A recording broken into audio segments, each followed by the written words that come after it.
जी वो इसके मुखालिफ हैं। सेक्रेटरी साहब गिने।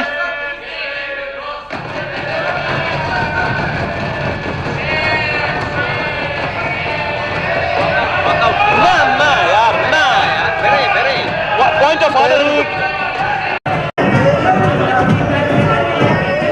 मैं तहरीक पेश करता हूं कि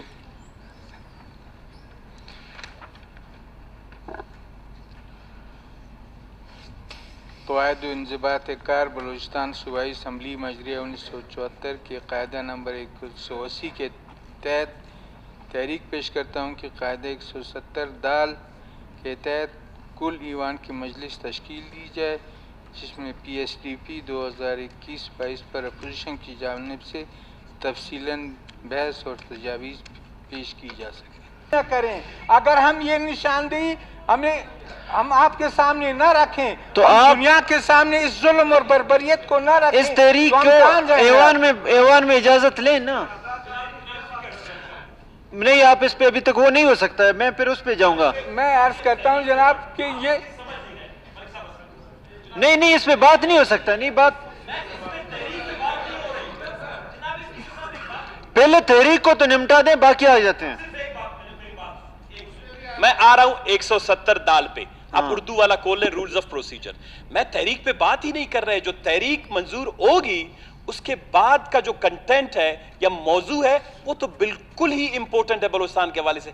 अभी हम बात कर रहे हैं पहले रूल्स ऑफ प्रोसीजर को समझने की। वो आपने तहरीक लाया, उसमें रूल और प्रोसीजर को दो अलग टॉपिक को ले। आपका काम होता है अदालत की तरह 2 मिनट के सिर्फ खामोशी से आप नहीं, मैं रूल के मुताबिक जाना है। सुने कि ये तहरीक लाया क्यों गया है, बलूचिस्तान की तारीख में नहीं आया। आपके रूल्स ऑफ प्रोसीजर में कोई नहीं लाया। बात तक हालात को तो समझे जनाब स्पीकर साहब। हालात को क्यों नहीं समझते हैं?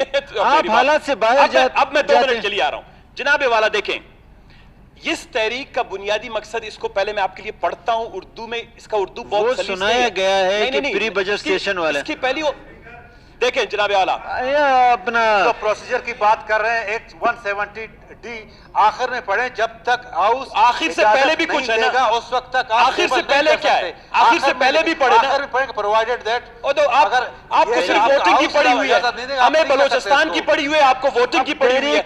मेरी बात सुने जनाब स्पीकर, मैं पढ़ रहा हूं इसको, मैं पढ़ रहा हूं इसको।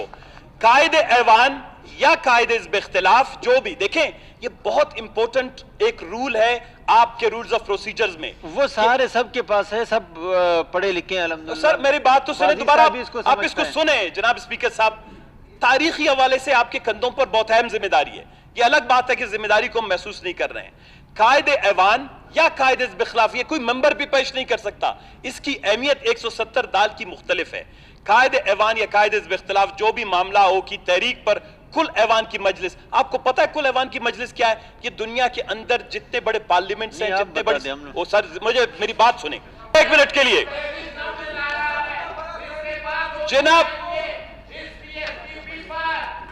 जनाब स्पीकर, आप मेरी बात तो सुने। जो इसके ना तूझ सकनी, तूझ तो सही पर है, तूझ ना यार, ना पापा, सिर्फ जो इसके ना, जो इसके हक में वो खड़े हो जाए, तूझ मालिक यार, जो इसके हक में खड़े हो जाए।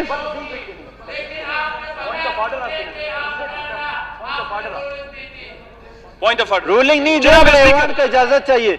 जो इसके मुखालिफ हैं वो खड़े हो जाएं। जी वो इसके मुखालिफ हैं। सेक्रेटरी साहब गिने।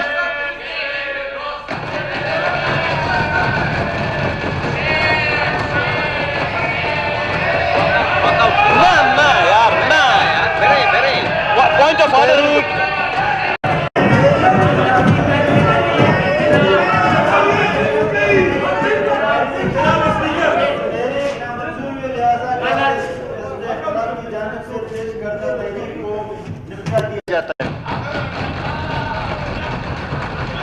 जनाब असगर खान अचकज़ई, मोहतरमा शाहीना काकड़ साहिबा, अरकान असम्बली सूबा, अरकान सूबा असम्बली में से एक मोहरक अपनी मुश्तरका तहरीक मुश्तरका करारदाद पेश करें।